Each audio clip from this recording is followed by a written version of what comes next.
today we are going to read about juxtaglomerular apparatus.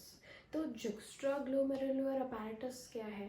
तो हमारा जो रीनल सिस्टम है यानी कि एक्सक्रीटरी सिस्टम है, जो किडनी का जो पूरा सिस्टम है जहाँ से यूरिन का फॉर्मेशन होता है, एक्सक्रीशन होता है, वहाँ पर जो है ये juxtaglomerular apparatus पाया जाता है, जो कि बहुत ही ज़्यादा इम्पॉर्टेंट है. क्यों इम्पॉर्टेंट है? Will see that. एंड यही वो अपैरेटस है जिससे कि रेनिन का सिक्रीशन होता है और पूरे जो हमारा किडनी है वो बैलेंस आउट करता है ब्लड प्रेशर को. तो क्या है, जो juxtaglomerular apparatus है वो हमारे 3 टाइप के सेल्स से बना हुआ है. ये जो हमारा स्ट्रक्चर है जो हम देख पा रहे हैं, ये हमारा एफरेंट आर्ट्रियोल है, ये इफरेंट आर्ट्रियोल है. और उसी इफरेंट और एफरेंट आर्ट्रियोल के पास जो है यहाँ पे डीसीटी का एक पार्ट आता है जो कि यहाँ पे अटैच्ड रहता है और वहाँ पे कुछ सेल्स है. तो देखते हैं. तो juxtaglomerular apparatus juxtaglomerular सेल से बना है, मेसेंजियल सेल से बना है और मैक्यूला डेंसा से बना है. तो यहाँ पे juxtaglomerular सेल है एफरेंट और इफरेंट आर्ट्रियोल में, और हमारे पास यहाँ पे मेसेंजियल सेल्स है यहाँ पे बीच में सपोर्ट के लिए. और यहाँ पे डीसीटी वाले पार्ट में यहाँ पे क्या देखने को मिल रहा है? Macula densa. अब समझते हैं कि ये कैसे वर्क करता है, क्या है. तो जो juxtaglomerular सेल है ये कहाँ पे, हम जान रहे हैं कि ये कहाँ लोकेटेड है? एफरेंट और इफरेंट आर्ट्रियोल में. एंड ये क्या है? स्पेशल टाइप के स्मूथ स्पेशलाइज्ड स्मूथ सेल्स है, बहुत ही स्मूथ सेल्स है. एंड इसको हम लोग रेनिन सेल्स के भी नाम से जानते हैं. क्यों? क्योंकि ये रेनिन रिलीज करती है. और इसको हम टेंशन सेल के भी नाम से जानते हैं, या फिर हम इसको बैरो रिसेप्टर्स भी कह सकते हैं, क्योंकि यही चीज़ों को क्या करती है, टेंशन जो है वहाँ पे जो प्रेशर है उसको फील करती है. और देन ये पूरे एनवायरनमेंट से ये तीनों सेल्स मिलकर ये कंक्लूड करती है कि कब हमको रेनिन सिक्रीट करना है. और जैसे ही रेनिन सिक्रीट होता है ब्लड प्रेशर मैकेनिज्म हमारा स्टार्ट हो जाता है. तो इसीलिए इसका नाम रेनिन सेल है, या फिर हम कह सकते हैं टेंशन सेल या फिर बैरो रिसेप्टर्स. एंड इसका क्या फंक्शन है कि ये सेंस करती है ब्लड प्रेशर को कि किस प्रेशर से ब्लड आ रहा है, फिल्टर हो रहा है और जा रहा है. तो ये ब्लड प्रेशर को सेंस कर लेती है और ये रिलीज और स्टोर करती है किसको? रेनिन को. क्योंकि हमने देखा रेनिन सेल इसका नाम है. रेनिन नाम का जो हार्मोन है वो कहाँ से रिलीज होता है? किडनी से ही होता है. तो ये जो है रिलीज भी करती है, स्टोर भी करती है. इस juxtaglomerular सेल्स जो है उसमें कुछ ग्रैन्यूल्स पाए जाते हैं और उसी ग्रैन्यूल्स में ये जो है रेनिन को स्टोर करके रखती है. फिर क्या है, और ये प्रोड्यूस भी करती है. रेनिन को प्रोडक्शन का भी काम कहाँ होता है? जेजी सेल्स में, यानी कि juxtaglomerular सेल्स में. इसको हम जेजी सेल्स के भी नाम से जानते हैं. फिर बात करते हैं मैसेंजियल सेल्स के बारे में. नाम से ही पता चल रहा है कि ये क्या है? मैसेंजियल, यानी कि मैसेज को ये इधर से उधर ट्रांसमिट कर रहा है. तो जो मैसेंजियल सेल हैं वो क्या करेंगे? सपोर्ट प्रोवाइड करते हैं ग्लोमेरुलर टफ्ट को, यानी कि जो कैपिलरीज का जो गुच्छा है उसको क्या करते हैं? एक सपोर्ट प्रोवाइड करते हैं. ठीक है. प्रोवाइड करने के बाद ये क्या करते हैं? कम्युनिकेट करते हैं with other glomerular cell by secreting by releasing secretory soluble factor. तो ये क्या करते हैं? दूसरे सेल से भी ये आपस में क्या करते हैं? कम्युनिकेट करते हैं. कैसे कम्युनिकेट करते हैं? नाम से भी मैंने बताया था, मैसेंजियल सेल, यानी कि कम्युनिकेट करेंगे. और ये रिलीज करते हैं कुछ सॉल्युबल चीज़ें, ये सिक्रीट करते हैं, उसी से ये आपस में एक दूसरे से कम्युनिकेट करते हैं और डिसाइड करते हैं कि कब रेनिन का सिक्रीशन बॉडी में कराना है और सोडियम और वाटर का एब्जॉर्प्शन कराना है, क्योंकि जब पानी की कमी होगी तभी ये रिलीज होता है. फिर क्या करते हैं? रिमूव करते हैं. जो भी अगर कोई ट्रैप्ड अगर रेसिड्यू आ जाता है यहाँ पे तो ये क्या करते हैं? उसको भी रिमूव कर देते हैं. और क्योंकि ये जीएफआर यहाँ पे होता है एफरेंट और इफरेंट आर्ट्रियोल के पास, तो ये जीएफआर में भी थोड़ी बहुत ये हेल्प करते हैं. नेक्स्ट है हमारा मैक्यूला डेंसा. मैक्यूला डेंसा जो है ये क्या करता है? ये डीसीटी में लोकेटेड है. और ये क्या करता है? सेंसरी फंक्शन, इसका काम है, सेंस करता है कि सेंसरी फंक्शन है करता है. और ये सिग्नल करता है एनवायरनमेंट को कि कब उसको रिलीज करवाना है रेनिन. जैसे ही डीसीटी में भी कुछ अगर प्रेशर या किसी चीज़ में कमी होती है, जैसे कि सोडियम या वाटर या किसी चीज़ के भी उसको प्रेशर में कमी लगती है, तो ये तुरंत से ये जो है इन दोनों सेल्स को ये कम्युनिकेट करता है और एनवायरनमेंट को समझ लेता है कि अभी जो है वाटर की कमी है या प्रेशर कम है. तो फिर क्या इंडिकेट करता है कि जेजी सेल्स को कि आप जो हो रेनिन को सिक्रीट करो. तो ये जो है DCT में लोकेटेड है, जिसको कि हम कहते हैं डिस्टल कन्वोल्यूटिंग ट्यूब्यूल। तो यही तीनों सेल्स मिलकर के क्या बना रहे हैं, जक्स्ट्राग्लोमेरुलर अपैरेटस। और यही तीनों मिल करके ये जक्स्ट्राग्लोमेरुलर अपैरेटस रेनिन को रिलीज करवाते हैं पूरे एनवायरनमेंट को सेंस करके।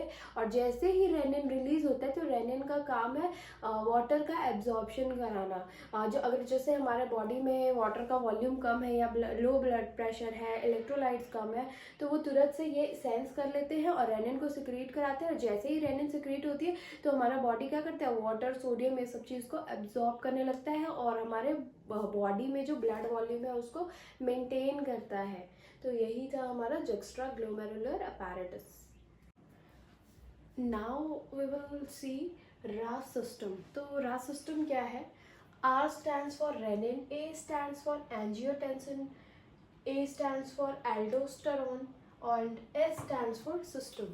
तो हम लोग बात करने वाले हैं कि ये सारे जो रास सिस्टम है, ये रास सिस्टम एक्चुअली में है क्या? रास सिस्टम ही वो सिस्टम है ना जो बीपी को कंट्रोल करता है, ब्लड प्रेशर को मेंटेन करता है। तो लेट्स सी कि क्या होता है, कैसे होता है।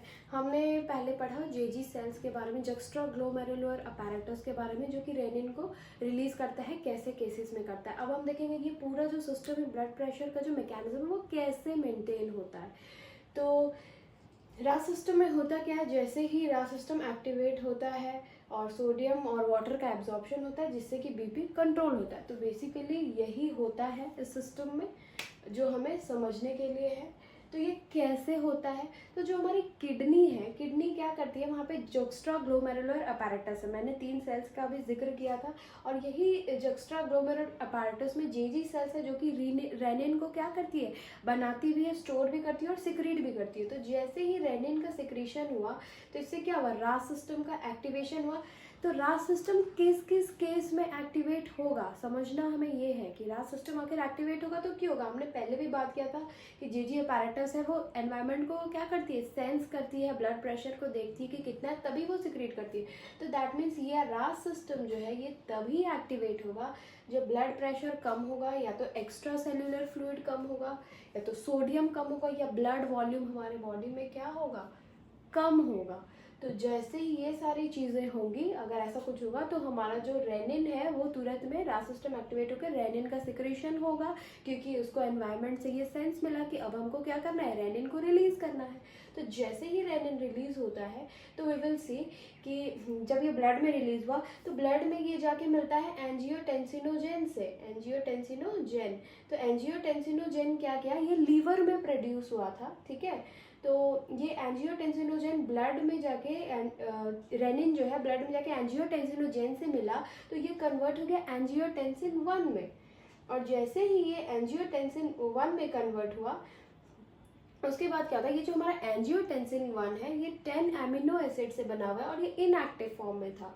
फिर क्या हुआ, यहाँ पे इसको जो है ACE converter, angiotensin converting enzyme, जो कि हमारे लंग्स में बनता है, ये उससे मिला, ये ब्लड में मिला और ये उससे मिलकर के ये क्या हुआ, एंजियोटेंसिनोजेन 2 में कन्वर्ट हो गया, जो कि 8 एमिनो एसिड का बना हुआ है और एक अब ये एक्टिव फॉर्म में है। और ये क्या किया, फिर ये जो है हमारे ब्लड में एंजियोटेंसिन रिसेप्टर्स पाए जाते हैं, ये उससे बाइंड करके इसने क्या किया, एल्डोस्टेरॉन का सिक्रीशन कराया, जो कि हमारे किडनी में होता है, एडर्नल कॉर्टेक्स से रिलीज होता है। तो ये एडर्नल कॉर्टेक्स का जैसे ही ये रिलीज हुआ तो इसका काम है सोडियम और वाटर का एब्जॉर्प्शन कराना। इसने क्या किया, सोडियम और वाटर का एब्जॉर्प्शन कराया। तो जो हमारे बॉडी में जो ब्लड प्रेशर कम था और जैसे ही पानी और एब्जॉर्ब किया बॉडी ने तो ब्लड वॉल्यूम क्या हुआ, इंक्रीज हो गया, सोडियम का लेवल इंक्रीज हो गया, एक्स्ट्रा सेल्यूलर फ्लूइड इंक्रीज हो गया, ब्लड प्रेशर भी क्या हुआ, इंक्रीज हो गया।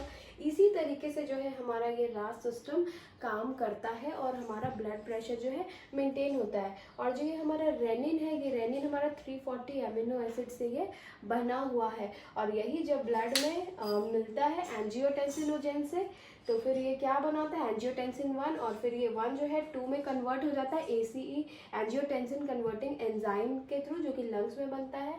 और फिर ये जो है बाइंड करके रिसेप्टर्स से, एंजियोटेंसिन रिसेप्टर से, कि एल्डोस्टेरॉन का सिक्रेशन कराता है, और फिर एल्डोस्टेरॉन का जैसे ही सिक्रेशन होता है वाटर सोडियम का एब्जॉर्प्शन होता है और हमारा जो BP है वो बैलेंस हो जाता है। So this is all about RAS system.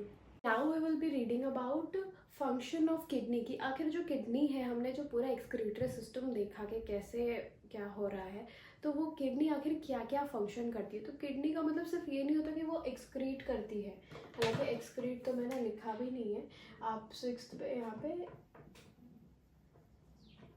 Excretion डाल सकते हो। क्या चीज़ का, तो ऑफ यूरिन। ओके, तो जो किडनी है, फंक्शन जो है किडनी का, वो क्या करती है, पहला तो यूरिन फॉर्मेशन होता है। हमने देखा कि कैसे करके एफरेंट आर्ट्रियोल या फिर ग्लोमेरुलर ट्यूब्यूल्स और फिर बोमस कैप्सूल में सेलेक्टिव फिल्ट्रेशन होता है। फिर PCT, DCT और LOH में जो है रीअब्जॉर्प्शन और सिक्रीशन होता है, और फिर जाके यूरिन जो है फॉर्म होता है, जो कि हम 1.5 से 2 लीटर हम पूरे दिन का हम एक्सक्रीट आउट करते हैं। तो हम पहला फंक्शन जान रहे हैं कि किडनी क्या करती है, यूरिन का फॉर्मेशन करती है, और क्या करती है, एक्सक्रीट भी करती है। जो यूरिन फॉर्म हुआ है उसको बाहर तक, बॉडी के बाहर एक्सक्रीट कराना भी ये हमारे किडनी का ही काम है, एक्सक्रीटरी सिस्टम का। और सेकेंड अगर बात करें तो होम्योस्टैसिस। तो होम्योस्टैसिस अभी हमने देखा है इसके पहले वाले वीडियो में कि RAS सिस्टम क्या होता है, तो उससे हमको समझ आया कि होम्योस्टैसिस कैसे करके रेनिन के रिलीज होने के बाद जो है हमारा ब्लड प्रेशर जो है मेंटेन होता है, लाइक सोडियम और वाटर का एब्जॉर्प्शन हो करके, कैसे करके हमारा बॉडी जो है बैलेंस मेंटेन कर रहा है, ब्लड प्रेशर को मेंटेन कर रहा है। फिर थर्ड हम बात करेंगे हेमोपोएटिक फंक्शन। हेमोपोएटिक फंक्शन क्या होता है, यानी कि ब्लड का, haemo means blood and poetic means formation, यानी कि ब्लड का फॉर्मेशन में भी किडनी का बहुत इंपॉर्टेंट रोल है। जैसे कि EPO यानी कि एरिथ्रोपोइटिन, एरिथ्रोपोइटिन, और TPO यानी कि थ्रोम्बोपोइटिन। एरिथ्रोसाइट्स हम किसको बोलते हैं, RBC, यानी कि RBC का जो फॉर्मेशन हो रहा है वो किस हार्मोन के रिलीज होने से हो रहा है, एरिथ्रोपोइटिन, वो जो है हमारे किडनी से रिलीज होता है। और जो थ्रोम्बोपोइटिन है, यानी कि जो प्लेटलेट्स है जिसको हम लोग थ्रोम्बोसाइट्स बोलते हैं, वो भी जो है किडनी से ही रिलीज होता है, और किडनी ही ये हेमोपोएटिक फंक्शन के लिए रिस्पॉन्सिबल है। फिर बात करते हैं एंडोक्राइन फंक्शन की। तो हमने देखा किडनी के पास बहुत सारे हार्मोन्स भी है जो किडनी सिक्रीट कर रही है, जैसे कि रेनिन हो गया, एल्डोस्टेरॉन भी हम इसमें ऐड कर सकते हैं, जो कि एड्रेनल कॉर्टेक्स से रिलीज होता है। हमने देखा एरिथ्रोपोइटिन, थ्रोम्बोपोइटिन, रेनिन, फिर कैल्सिट्रॉल भी रिलीज करती है, जो कि विटामिन D के एब्जॉर्प्शन में हेल्प करती है, क्योंकि स्किन तो हमारा विटामिन D एब्जॉर्ब करता है, बट उसके एब्जॉर्प्शन में हेल्प कौन करता है, वो किडनी के हेल्प से ही होता है। वो डायरेक्टली एब्जॉर्ब होके हमारे बॉडी में आ गया, ऐसा नहीं होता है। तो वही चीज़ है। और फिर एल्डोस्टेरॉन की भी अगर हम देखें, एंडोक्राइन फंक्शन, एल्डोस्टेरॉन भी रिलीज करती है किडनी, तो एक और एंडोक्राइन फंक्शन हो गया। आते हैं मेटाबॉलिक फंक्शन में, यानी कि जो किडनी है क्या मेटाबॉलिक फंक्शन में क्या हेल्प करती है। जैसे कि किडनी क्या करती है, ग्लूकोनियोजेनेसिस, यानी कि न्यू ग्लूकोज का फॉर्मेशन में हेल्प करती है। यानी कि अगर हम भूखे रहते हैं या व्रत पे रहते हैं, तो उसमें कहीं ना कहीं हमें किडनी हेल्प करती है नए ग्लूकोज का फॉर्मेशन करके, ये मेटाबॉलिक फंक्शन एक्टिविटी करती है। एंड सेकेंडली विटामिन D का एब्जॉर्प्शन करने में हेल्प करती है, क्योंकि हमारा जो किडनी है वो क्या रिलीज कर रहा है, कैल्सिट्रॉल, और कैल्सिट्रॉल से ही जो है विटामिन D का एब्जॉर्प्शन उसी के हेल्प से होता है, और हमारे बॉडी में कैल्शियम जो है यूटिलाइज होता है। And last but not the least, excretion of urine, यानी कि यूरिन को एक्सक्रीट करना ये किसका काम है, ये किडनी का ही तो फंक्शन है। जैसे कि किडनी में यूरिन का फॉर्मेशन हुआ, लेकिन यूरेटर और ब्लैडर में स्टोर करना और फिर यूरेथ्रा से पास आउट करना, तो ये किसका काम है, ये पूरा का पूरा हमारा एक रीनल सिस्टम ही तो है जो यूरिन को क्या कर रही है, एक्सक्रीट आउट कर रही है। So this was all about function of kidney. Thank you.